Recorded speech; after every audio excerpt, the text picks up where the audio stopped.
बोलिए भगवान बुद्ध की। हाँ।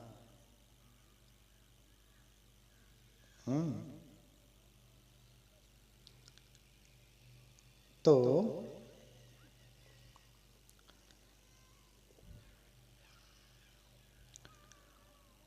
भगवान बुद्ध के समय की घटना है कि देवराज इंद्र एक बार सोचते हैं, अपने मन में विचार करते हैं कि मेरे जैसा कोई सामर्थ्यवान व्यक्ति नहीं है। मेरे जैसा कोई सामर्थ्यवान व्यक्ति नहीं है। मैं जो चाहता हूं सो ही होता है।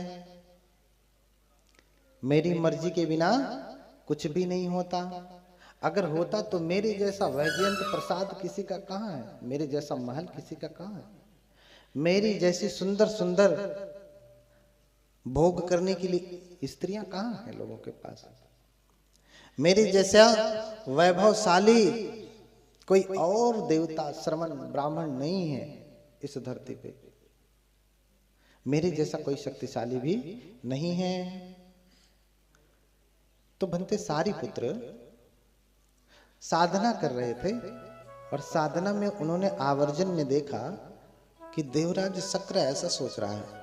सुगत के शासन में जिस समय स्वयं लोक गुरु भगवान अरहत सम्यक संबुद्ध इस धरा पे विद्यमान है, उस समय में किसी के मन में ऐसी धारणा चले कि मेरे जैसा कोई नहीं है,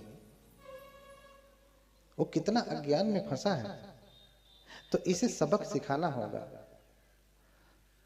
बनते देख करके मुस्कुराते कि अरे ये तो मिथ्या दृष्टि का, इसे लगता है कि मैं ही शक्तिशाली हूं। इसकी जैसी तुच्छ शक्तियां तो श्रोतापन सकिदागामी अनागामियों के पास होती है, अरहतों का तो कहना क्या, और फिर विद्यों की तो बात ही निराले। हाँ, बनते वहीं बैठे बैठे अपने पैर को बाहर निकाल करके, ऐसे बाहर निकाल करके अपने दाहिने पैर के दाहिने अंगूठे से ऐसे जरा सा ठुनगी मारी।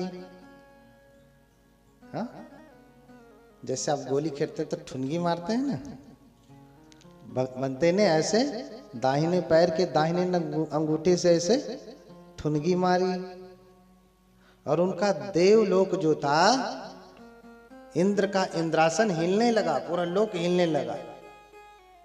अब अपनी पूरी शक्ति लगा रहे हैं कि मेरा ये लोक जो है हिले ना, शांत हो जाए, स्थायी हो जाए। लेकिन उनका लोक हिल रहा है। पूरी शक्ति पूरा सामर्थ्य लगा करके देख लिए, लेकिन रुक नहीं पाए। पहले तो जब घर में समस्या आती है तो आदमी सोचता है कि मैं ठीक कर लूं। हाँ, आपकी गाड़ी रास्ते में बिगड़ जाए, पहले आप उतर करके नट बोल्ट लगा के खोल खाल के देखते हैं क्या हुआ। जब आपके बस का होता तो आप कर लेते हैं, नहीं होता तब कहीं सोचते हैं आखिर कौन बना सकता है इसे। पहले तो अपना सारा सामर्थ्य लगा लिया कि मैं तो परम शक्तिशाली हूं। अपनी आवर्जनी विद्या को लगाया कि रोकता हूं, लेकिन नहीं रोक पाया। फिर अपने दिव्य चक्षु से देखता कि आखिर किसने हिलाया इसे। तो अपने दिव्य चक्षु से देखता कि अरे धरती पे बनते सारे पुत्र हैं। उन्होंने अपने दाहिने पैर का दाहिना अंगूठा मार दिया और ये हमारा इंद्रासन हिलने लगा। और फिर वहीं से हाथ जोड़ करके बनते, हाँ, रक्षमाम रक्षमाम, हमारी रक्षा करें। वहीं से हाथ जोड़ करके चिल्लाने लगते, बनते रक्षमाम रक्षमाम रक्षमाम, हमारी रक्षा करें, हमारी रक्षा करें, हमें बचाएं, हमसे गलती हो गई, हमने सोचा कि हम सबसे शक्तिशाली हैं, लेकिन आप हमसे ज्यादा शक्तिशाली हैं। बनते मैं आपकी शरण जाता हूं, बनते मैं आपकी शरण जाता हूं, मेरी रक्षा करें। बनते मुस्कुराते हैं, कितना अज्ञानी आदमी है, सुगत को छोड़ करके मेरी शरण आता है। बनते ने अपने पैर को जो आगे बढ़ाया था बस उसे पीछे कर लिया और इंद्रासन वो उनका जो हिल रहा था वो क्या हो गया, शांत हो गया, रुक गया। फिर वहीं से हाथ जोड़ करके 3 बार जो है भगवान को, धम्म को, संघ को, तीनों को प्रणाम करते और कहते कि मैं आज से आपकी शरण जाता हूं। हे बंते, हे भगवान, मैं आज से आपकी शरण जाता हूं। मुझसे गलती हुई, अब दोबारा ऐसी गलती नहीं होगी। देखिए, लोग कहते हैं, मैंने कल भी कहा कि कहते हैं कि चमत्कार नहीं होता, रिद्धि बल होता है, योग बल होता है, जिसे हम इद्धि बल कहते हैं पाली में। जादू टोना तो ये तो हाथ की सफाई है, यौगिक बल नहीं है, यौगिक बल नहीं है। एक बार राजगृह का एक श्रेष्ठी, उसे एक चंदन की जड़ मिली। किसकी जड़? चंदन की जड़ मिली। चंदन बहुत महंगा होता है ना, तो रक्त चंदन की जड़ मिली। तो उसने सोचा कि मैं इसे क्या करूं, किस काम आएगा ये, किसी और काम में नहीं आ सकता, रगड़ घिस के ही काम में आएगा, चूरा बनाने के काम आएगा, पाउडर बनाने के काम आएगा, इसके अलावा और कोई काम में नहीं आ सकता। तो क्यों ना मैं इसे खुरद करके एक पात्र बनवा दूं। फिर उसने एक खुरदवा करके एक पात्र बनवा दिया चंदन का, और फिर सोचा इसका करूंगा मैं क्या। फिर उसने उस सुंदर से चंदन के पात्र को 7 तल जितना ऊंचा बांस लिया, उसमें बांध करके ऊपर टांग दिया। 7 तल समझ रहे हैं, 7 मंजिला मकान जितना ऊंचा एक बांस लिया और उसमें बांध करके ऊपर टांग दिया और घोषणा करवा दी कि जो अरहत हैं और परम रिद्धिमान हैं वो इस पात्र को उतार लें, मैंने इसे दान कर दिया है। हाँ, मैंने इसे दान कर दिया है। उस समय महाकोटि और बंते मोग्गलान ये दोनों उधर से ही गुजर रहे थे।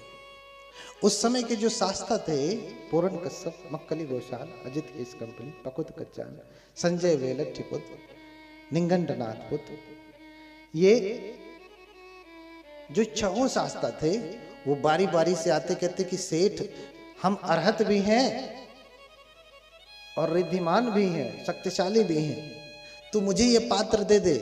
तो सेठ कहता कि अगर आप रिद्धिमान हैं, अरहत हैं, तो मैं कहाँ रोक रहा हूं, मैंने तो दे ही दिया, आप जाइए और उड़ करके ले लीजिए। हाँ, एक एक करके 6 शास्ता आते और यही बात कहते कि हम रिद्धिमान हैं, अरहत भी हैं, हमें ये पात्र दे दो। सेठ कहता कि अगर आप योग्य हैं तो आप खुद ही उड़ करके ले लीजिए। लेकिन कोई उड़ नहीं पा रहा था क्योंकि सच में रिद्धिमान नहीं थे। उसी समय बंदे सारीपुत्र और महाकोटि उधर से गुजर रहे थे। बोले, बंते, आप रिद्धिमान हैं और अरहत भी हैं, आप इस पात्र को उतार लें। तो बंते मोग्गलान कहते कि आप अरहत हैं और रिद्धिमान हैं, आप ही क्यों नहीं उतार लेते। दोनों भंते आपस में कह रहे हैं, वो कह रहे हैं कि आप रिद्धिमान हैं और अरहत भी हैं, आप पात्र उतार लीजिए, ले लीजिए, ये पात्र आप ही के योग्य है, आप ही को अच्छा लगेगा।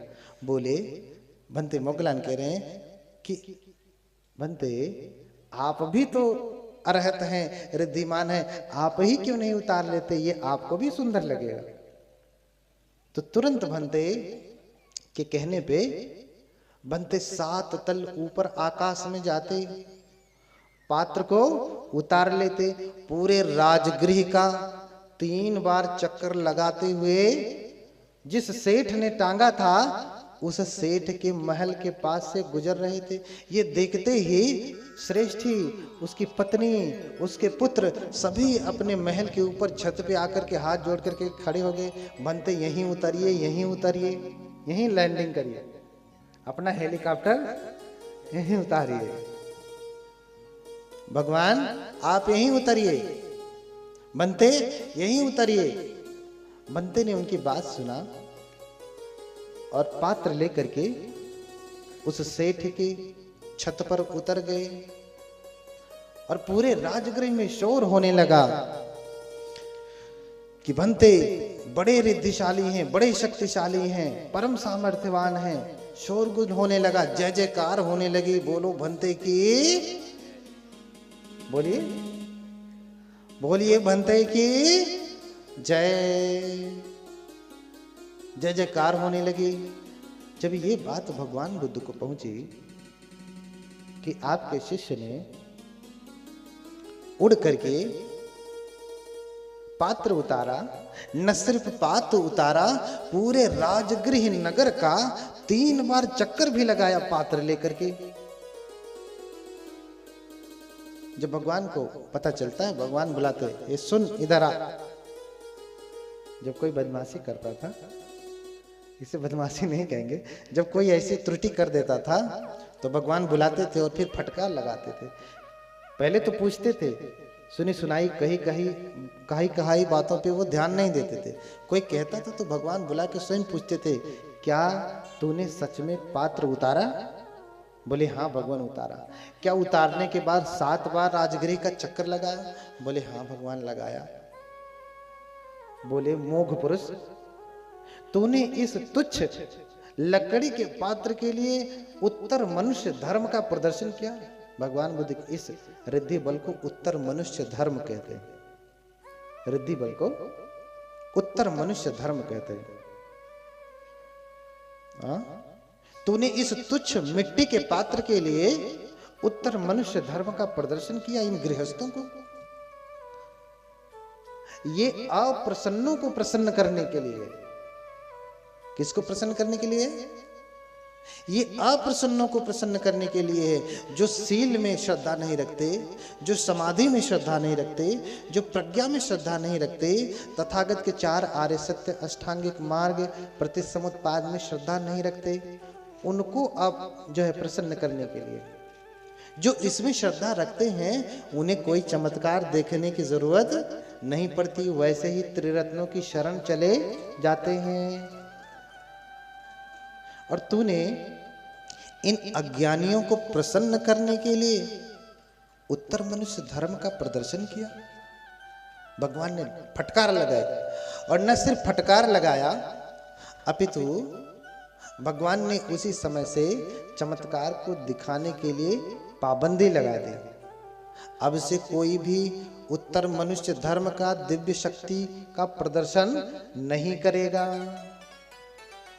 जितने भी विनय पिटक में नियम है ना भिक्षुओं के लिए, उन 227 नियमों में से, शीलों में से ये एक नियम है कि कोई भिक्षु दिव्य शक्ति का प्रदर्शन नहीं कर सकता। भिक्षुओं के लिए कितने नियम है? 227। भिक्षुणियों के लिए 311। भिक्षुणियों के लिए ज्यादा है, पुरुषों के लिए कम है। अब आप कहेंगे ये तो अत्याचार है, उनके लिए ज्यादा नियम, हमारे लिए कम नियम। उनके लिए ज्यादा नियम कुछ उनकी शारीरिक संरचना, कुछ शारीरिक क्रियाओं की वजह से बढ़ जाते हैं। कुछ चीजें ऐसी हैं जो सिर्फ स्त्री में होती है, पुरुष में नहीं होती। उन नियमों के अनुसार उनके नियम बढ़ जाते हैं। बाकी और भिक्षु के संबंधित नियम लगभग बराबर हैं। तो उन 227 नियमों में से एक नियम है, एक शील है कि कोई भिक्षु दिव्य शक्ति का प्रदर्शन नहीं करेगा। अब जब विधर्मियों ने, निंगंठों ने जान लिया कि भगवान ने नियम बना दिया है, श्रमण गौतम ने नियम बना दिया है कि कोई चमत्कार का प्रदर्शन नहीं करेगा, तो अब उनकी जो शिष्य हैं वो भी नहीं कर सकते, क्योंकि वो भगवान बुद्ध की बात के विरुद्ध जा ही नहीं सकते, चाहे कुछ भी हो जाए।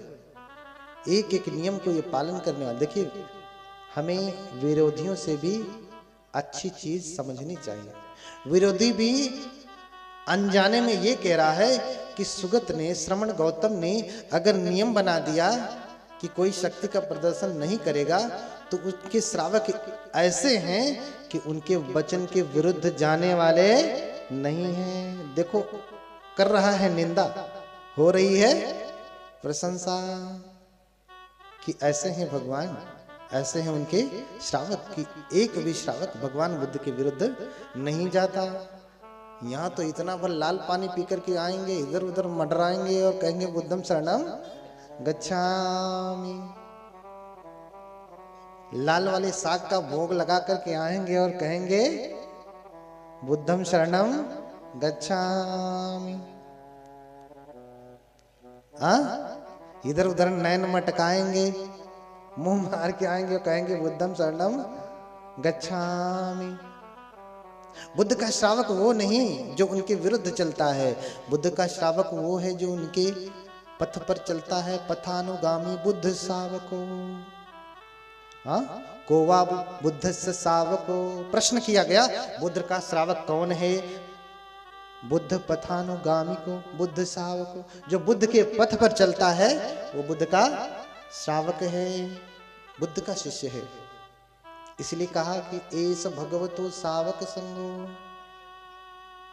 ये भगवान के श्रावक संघ है। क्या? सुपटिपन्नो भगवतो श्रावक संघो, उजुपटिपन्नो भगवतो श्रावक संघो, न्यायपटिपन्नो भगवतो श्रावक।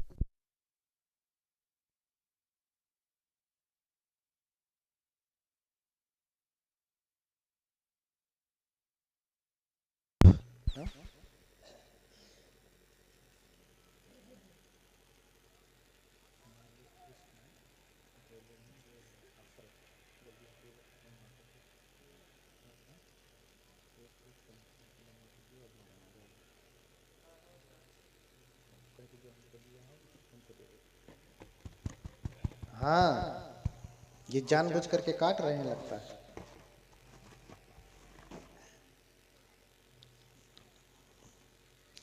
तो कौन है भगवान के श्रावक? कौन है? सुपटिपन्न है, उजुपटिपन्न है, न्यायपटिपन्न है, सामीचपटिपन्न है, ये भगवान के श्रावक संघ हैं। गले भर खा करके आया, ये भगवान का श्रावक संघ नहीं है, ये भगवान का श्रावक संघ नहीं है। इसलिए भगवान ने नियम बना दिया कि कोई शक्ति का प्रदर्शन नहीं करेगा, कोई दिव्य शक्ति का प्रदर्शन नहीं करेगा, तो अब कोई नहीं करेगा। इसलिए सब चिल्लाने लगे कि देखो, गौतम और गौतम के शिष्य तो अपने आप को अरहत कहते हैं, लेकिन इन्हें जब रिद्धि बल का, प्रतिहार्य का प्रदर्शन करने के लिए कहा जाता है तो ये कर ही नहीं पाते। हम तो उनसे चैलेंज ले रहे हैं, हम उनके प्रतिद्वंदी हैं, हम तो उन्हें कह रहे हैं मुकाबला करेंगे तुमसे, आओ रिद्धि बल में, चमत्कारिक शक्तियों में, लेकिन ये लड़ने को राजी नहीं। क्यों? क्योंकि ये जानते ही नहीं, ये जानते ही नहीं। ऐसा कहकर के गलत प्रचार करने लगे। और फिर जब राजा बिंबिसार को यह बात पहुंची कि भगवान ने मना कर दिया है कि अब से कोई रिद्धि बल नहीं दिखाएगा, तो आकर के भगवान से कहते, भगवान सुना है आपने रिद्धि प्रदर्शन के लिए मना कर दिया है। बोले हाँ महाराज। बोले ये जो तैर्थिक हैं, दूसरे धर्म वाले हैं, वो तो कहते हैं कि तथागत रिद्धि बल जानते ही नहीं, उनके श्रावक जानते ही नहीं, जानते हो तो आवे दिखावे हमारे सामने, हम तो उनसे लड़ने को तैयार हैं। भंते अगर आपने मना कर दिया है, बनते गण अगर नहीं दिखाएंगे तो हमारे धर्म की मर्यादा घटेगी, हमारे धर्म की मर्यादा घटेगी। तो फिर क्या करेंगे भगवान? भगवान बोले कि उनके दिखाने पे दिखाऊंगा। बोले उनके चमत्कार दिखाने पे मैं दिखाऊंगा। राजन कहते ये कौन सी बात हो गई? अपने शिष्यों को मना कर दिया कि शक्ति प्रदर्शन नहीं करना है, और खुद कहते हैं कि मैं दिखाऊंगा। ये दोहरी बातें नहीं हो गई? बोले राजन तुम्ही से पूछता हूं, जैसा तू समझना उत्तर देना। अच्छा ये बताओ, तुम्हारे राज्य में उद्यान है, बगीचा है? बोले हाँ भगवान बगीचा है। बोले उसमें आम का वृक्ष है? बोले हाँ वृक्ष है।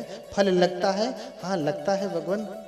अच्छा ये बताओ, कोई तुम्हारा नौकर, कोई तुम्हारा सेवक उस आम के फल को तोड़ करके खाए तो तुम उसे दंड दोगे कि नहीं? बोले हाँ महाराज, हाँ भगवान मैं उसे दंड दूंगा। बोले क्यों? बोले वो मेरा बगीचा है और मेरी अनुमति के बिना कोई आम नहीं खा सकता। बोले अच्छा अगर उसी बगीचे से तुम आम तोड़ करके खाओ तो तुम्हें कोई दोष लगेगा, तुम्हें कोई दंड मिलेगा?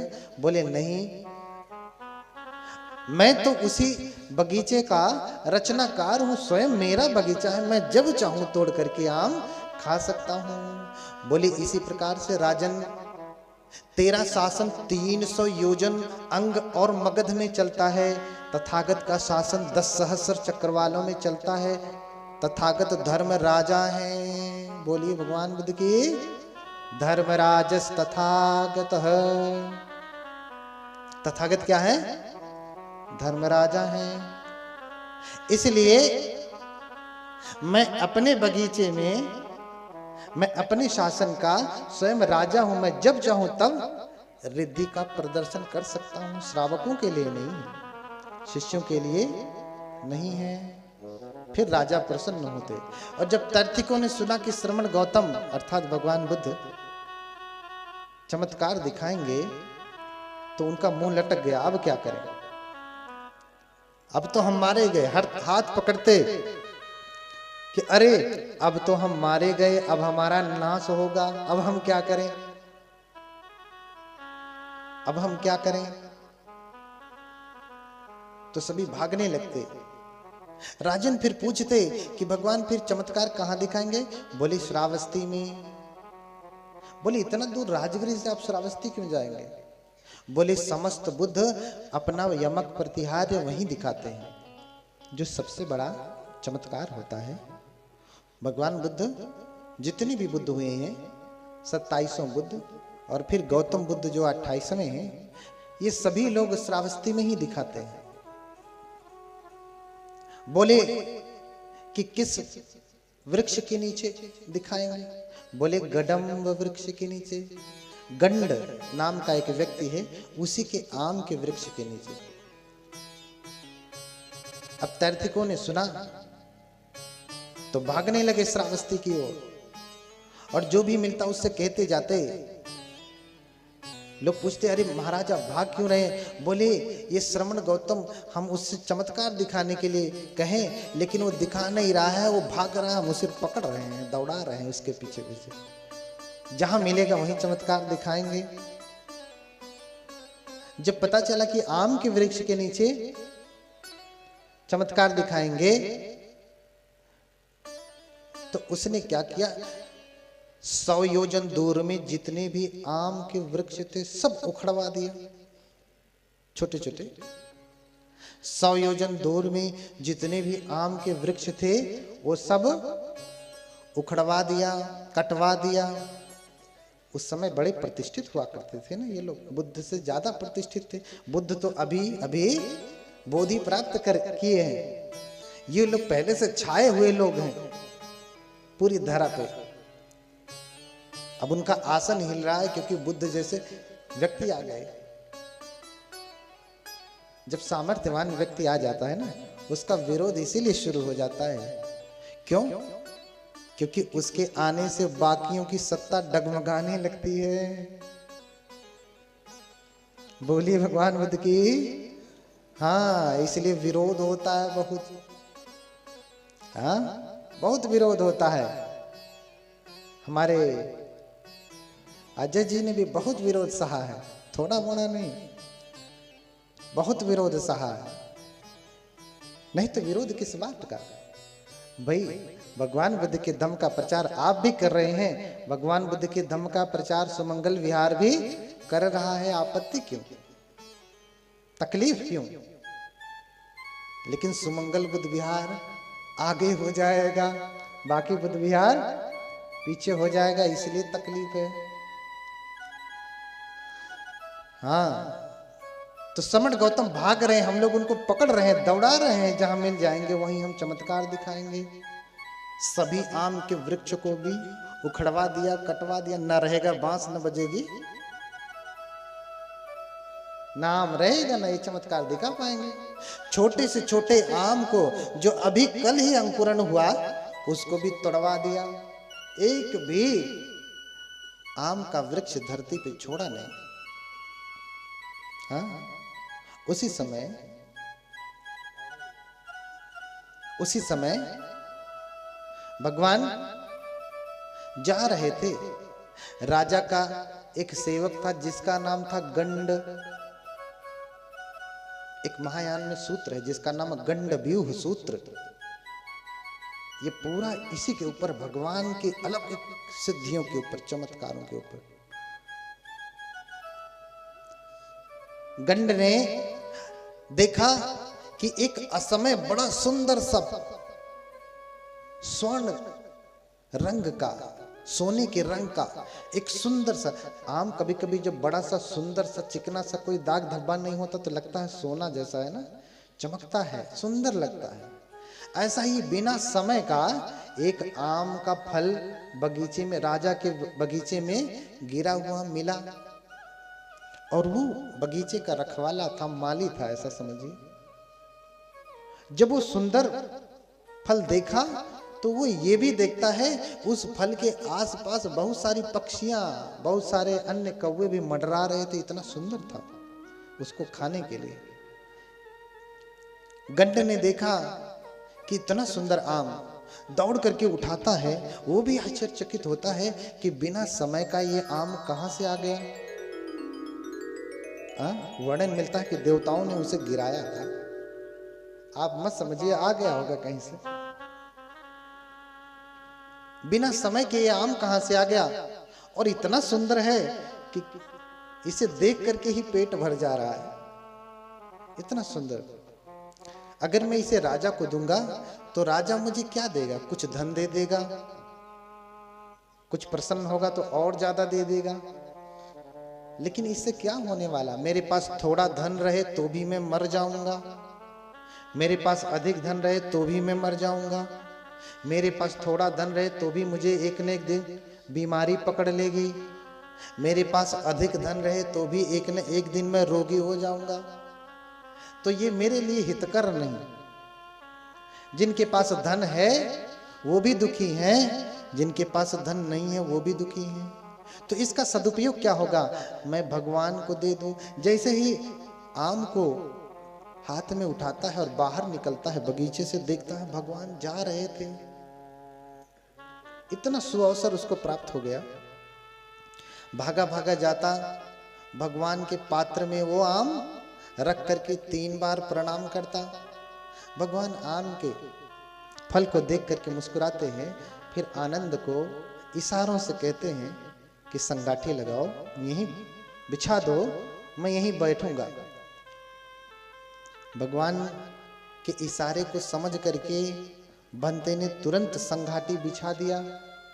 भगवान वहीं बैठ गए और बंते ने तुरंत उस आम का रस निचोड़ करके, निकाल करके भगवान को दिया, और गुठली जो है गंड को दिया। भगवान ने रस पी लिया, आम का जूस पी लिया, और फिर गंड से कहा कि तुम अपने हाथ से ही खोद करके यहीं पे ये आम रोप दो। गंड ने वहीं भगवान के सामने जमीन खोदा और आम उसी में दबा दिया, और फिर भगवान ने कहा कि चलो मेरे हाथों के ऊपर पानी गिराओ। भगवान ने अपना हाथ धोया उसी के ऊपर,